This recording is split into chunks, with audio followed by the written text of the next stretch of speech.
முக்கிய செய்தி. சென்னை கோயம்பேட்டில் 2 பெண்கள் கார் ஏற்றி கொலை செய்த வழக்கில் மேலும் ஒருவர் கைது செய்யப்பட்டிருக்கிறார்கள்.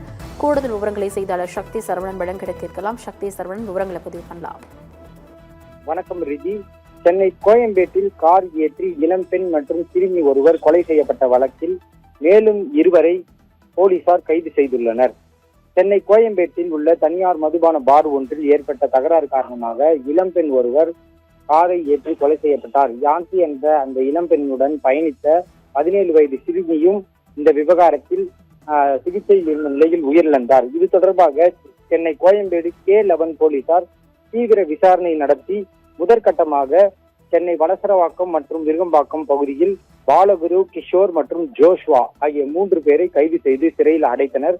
பின்னர் புதுச்சேரியில் பதுங்கி இருந்த முக்கிய குற்றவாளியான சுமந்த் சக்திவேல் மற்றும் அவரது கூட்டாளிகளான மோகனசுந்தரம், விமல், ராகுல் ஆகிய 4 பேரை கைது செய்து நீதிமன்றத்தில் ஆஜர்படுத்தி சிறையில் அடைத்திருந்தனர். மேலும் இந்த விவகாரத்தில் தொடர்புடைய 3 பேரை போலீசார் தேடி வந்தனர். இந்த நிலையில் திருநெல்வேலி மாவட்டத்தில் பதுங்கி இருந்த 2 பேர் கைது செய்யப்பட்டுள்ளனர்.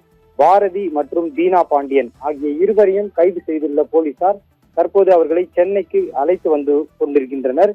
அவர்களிடம் விசாரணை செய்து முடித்த பின்னர் மேலும் அவர்களை நீதிமன்றத்தில் ஆஜர்படுத்தி சிறையில் அடைக்க உள்ளனர்.